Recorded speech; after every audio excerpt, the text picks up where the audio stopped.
जय श्री राधे कृष्णा। हमारे चैनल में आपका स्वागत है। हमारी वीडियो पर आपका स्वागत है।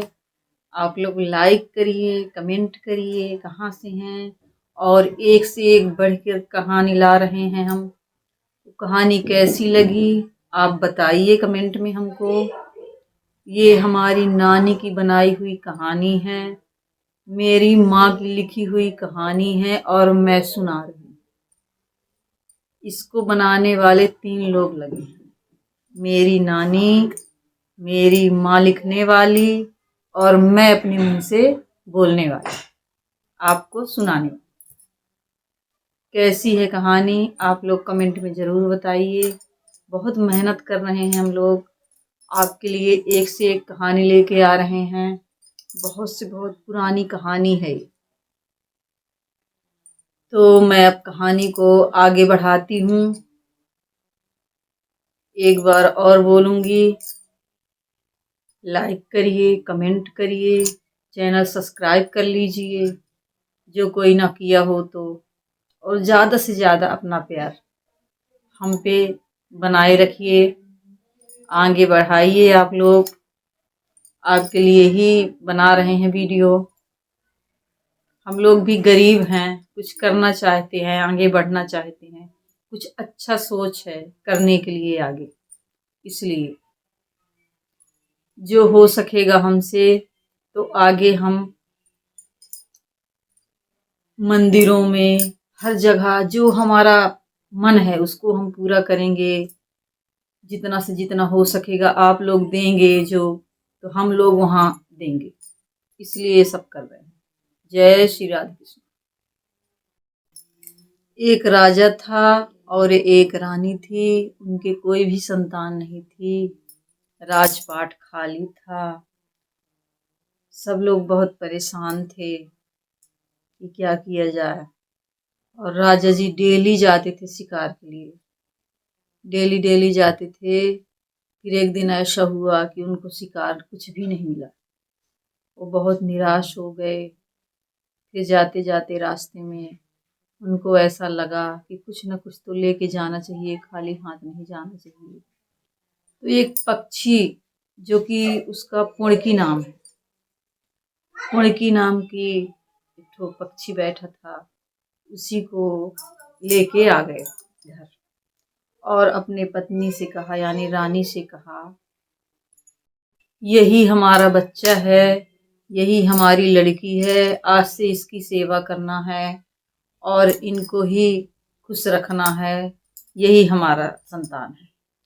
तो रानी ने कहा ठीक है। फिर रानी, राजा, सब लोग मिल करके बहुत उनकी सेवा करते थे, पुड़की की। मतलब उनको नहलाते धुलाते थे, खिलाते थे 3-4 बार दिन में, जो वो खाना चाहती वो खिलाते, पानी पिलाते। पिंजड़ा में रहती थी, पिंजड़े से कभी कभी बाहर भी करते थे उड़ने के लिए घर के अंदर।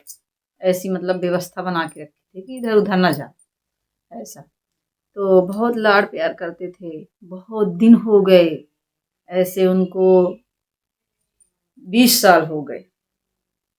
फिर राजा ने सोचा कि धोखा से ही सही हम अपनी बेटी का विवाह कर देते हैं, कोई क्या जानेगा, फिर बाद में जानेगा तो क्या करेगा, कन्यादान तो ले ही सकते हैं, इस सोच से। और फिर जो राजा के मंत्री थे, उन्होंने गांव गांव जाके, काफी दूर दूर जा करके, और शादी के लिए देखते हैं लड़का। फिर एक लड़का समझ में आया, वहाँ बोले जाके कि ये लड़का तो पसंद है, आप लोग भी देख लीजिए लड़की। तो राजा लोग और उसके जो 4 भाई थे लड़के का, तो वो सब आए लड़की देखने के लिए। जब लड़की देखने आए तो राजा ने बोला कि हमारे यहाँ तो रिवाज नहीं है लड़की दिखाने की, पहले सब नहीं चलता था, तो हमारे यहाँ तो ये सब रिवाज नहीं है। ऐसा करिए, जब शादी हो जाएगी तब आप देख सकते हैं, अगर आपको मंजूर हो तो ठीक है, और नहीं शादी तो फिर नहीं हो पाएगी। राजा बोला, खाना पीना हुआ उन लोगों का, खूब विदाई, पूरा व्यवस्था हुई और राजा फिर चले गए। बोले ठीक है, पसंद है, और शादी पक्की हो गई। फिर शादी होने लगी, सारे रीति रिवाज से बारात आई, वैसे ही मंडप हुआ, वैसे ही बारात आई, वैसे ही दुआ चार हो गया, वैसे ही एक मानू लिया गया, सब कुछ वही तरीके से शादी होने लगी। जब लड़की के लिए जयमाला का टाइम आया तो उन्होंने कहा कि हमारे यहाँ ये रिवाज नहीं है, डायरेक्ट भांवर पड़ेगी, शादी होगी। तो क्या था, वो पिंजड़ा तैयार करवाए थे, पिंजड़े में साड़ी पहनवा दिए थे, सब वैसे ही था लड़की के जैसे, ज्यादा समझ में किसी के आ नहीं रहा था कुछ भी। और शादी हो गई सब धूमधाम से, और बिटिया की विदा होने लगी जब, तो राजा ने कहा कि आप लेके जाइए, घूंघट नहीं उठाना है अभी, बीच रास्ते में घूंघट नहीं उठाना, जब घर में पूरे कार्यक्रम हो जाएंगे तब घूंघट उठाना।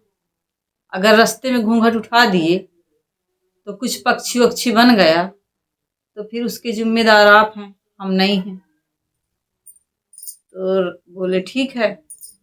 उन्होंने कुछ नहीं किया, विदा हो गई और लेके चले गए। फिर आधे रास्ते में ऐसा हुआ कि राजा को बार बार लग रहा था कि आखिर ऐसा क्यों ये किए, कि देखने नहीं दिए हमको, कुछ बात तो है जो देखने नहीं दिए, एक बार तो देखना चाहिए।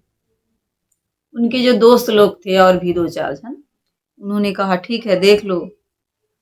तो उन्होंने घूंघट उठाया तो घूंघट के नीचे पिंजड़ा था, जैसे लड़की रहती है वैसे ही आकार का पिंजड़ा था। उसके अंदर पिंजड़े में हुड़की बैठी थी, कटोरी में चावल और वो पानी रखा था। बस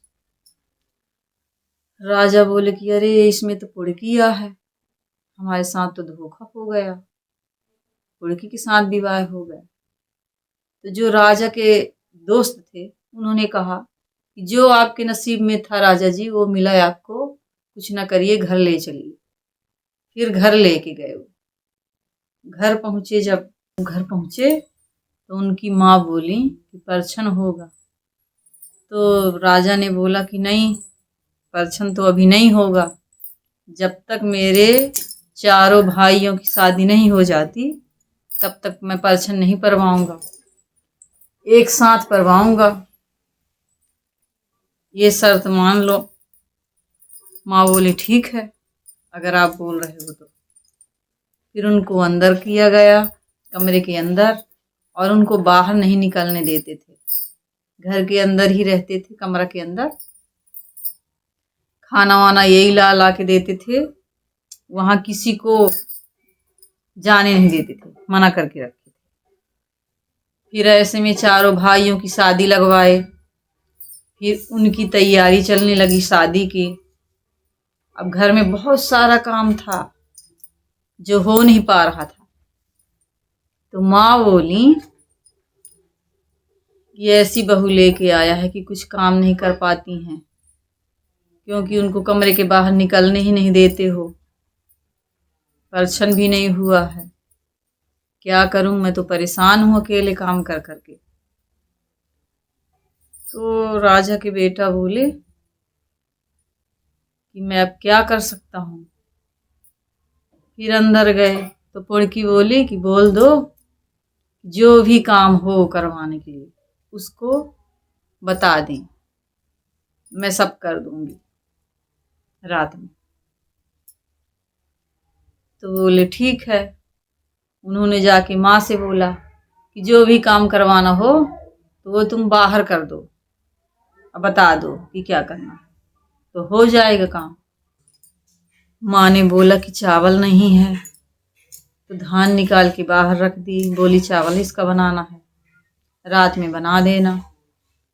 जब साफ सो गए तब पुड़की निकली रात की, छत में गई, फिर छत में जा करके अपनी जितनी उनकी सहेली थी पुड़की, अपनी भाषा में वहां से आवाज लगा रही थी छत से। तो सब जितनी पुड़की रही हैं सब आ गई पूरी। अब पूरा वो धान कर पूरे उसमें डाल के एक एक चावल निकाल निकाल के चोंच से चावल अलग कर दी, अब भूसा अलग कर दी, सब अलग करके सब पूरा साफ कर दी और चली गई। जब सुबह हुई तो देखियो मम्मी सास उनकी, तो उन्होंने कहा अरे इतने अच्छे चावल, एक भी नहीं टूटे, इतने अच्छे चावल हैं। बहुत खुश हुई, फिर पूरे चावल को अंदर करवा दी। फिर बोली ये भी गेहूं बीनना है, दाल बीनना है। तो फिर बोली पुड़की कि आप बोल दो तो गेहूं दाल जो भी काम हो तो सब बाहर कर दें, हो जाएगा। फिर वही काम चला रात में। फिर रात में गई पुड़की, फिर आवाज लगाई तो सारी पुड़की आ गई और मिनटों में सब पूरा गेहूं बीन साफ करके रख दी, दाल बिन गई, गेहूं बिन गया, सब पूरा काम हो गया और सुबह हो गई। फिर सब अपने अपने घर चली गईं। फिर मम्मी ने पूरा सामान अंदर किया। अब ये तो बाहर निकलती नहीं थी ना, पूरा रात भर करती थी और दिन के पूरा अंदर। क्या था, अब तो होने लगी शादी, सारे काम होने लगे। बहू नहीं निकलती थी, रात में निकलती थी। कोई जानता ही नहीं था कि बहू है कि पुड़की है कि क्या है, अंदर रही आती थी। फिर बारात जाने लगी जिस दिन, खूब धूमधाम से बज रहा था, सब लोग नाच रहे थे खूब, मतलब उसमें खुशी मनाए थे। बारातें जा रही है तो भाई होगा, तो वो भी राजा की बारात। फिर उन्होंने क्या किया, जो राजा थे बड़े वाले बेटा,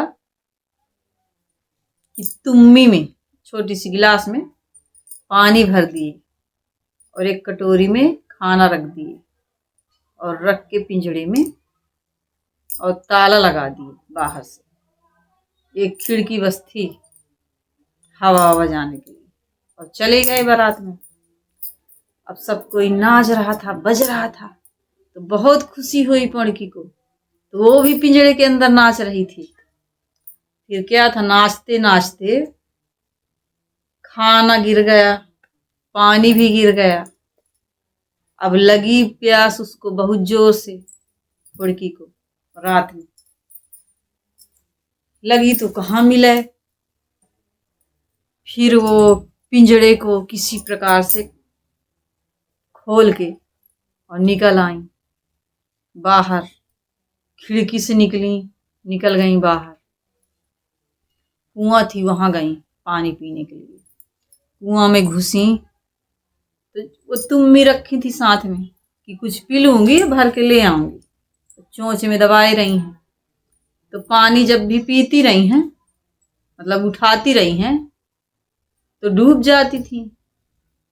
तुम्मी में पानी भर जाए तो वो डूब जाए।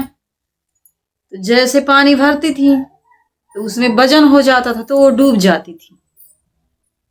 अगर पानी गिर जाए तब तो ठीक है, तो खाली हो जाती थी तुम्मी। ऐसे काफी देर तक कर रही थी, डूबती उतराती, निकलती डूबती। तो आवाज बाहर आई, 1 बज रहे थे रात में। शंकर पार्वती निकले भ्रमण के लिए। रात में निकलते हैं ना, हर जगह हर क्षेत्र में भ्रमण करते हुए, किसके घर में क्या हो रहा है, किसके घर में क्या हो रहा है, किसके घर में लड़ाई हो रही है, कि कौन खुश है, कौन दुखी है, कौन क्या है, ये सब देखने के लिए निकले भगवान।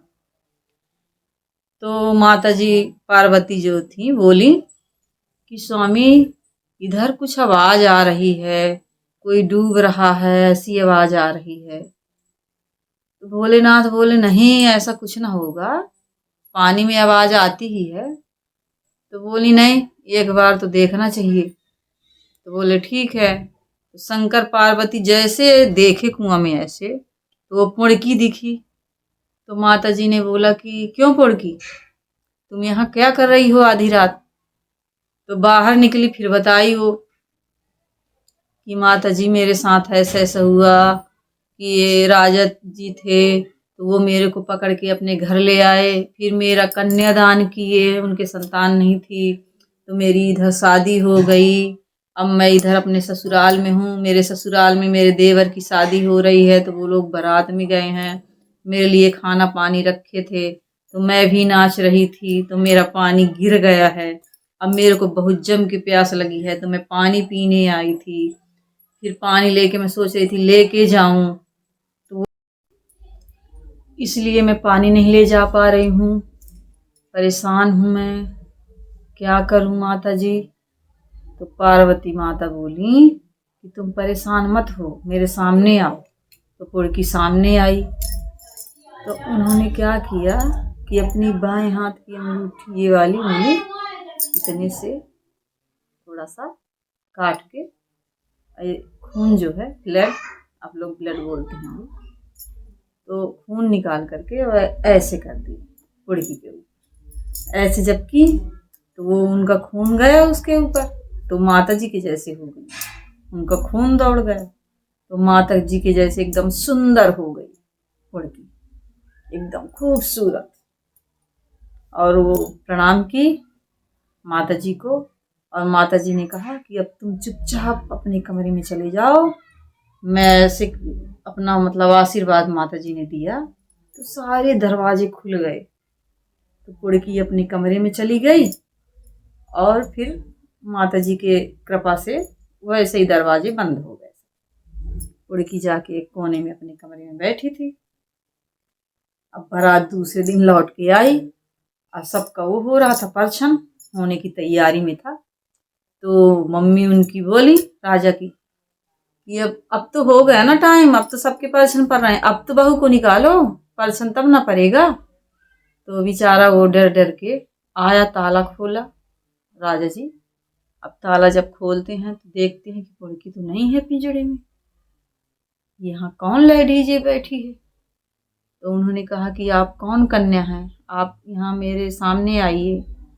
तो उन्होंने बताया कि मेरे साथ में ऐसा हो गया, मेरा पानी गिर गया, तो मैं कुआं में गई।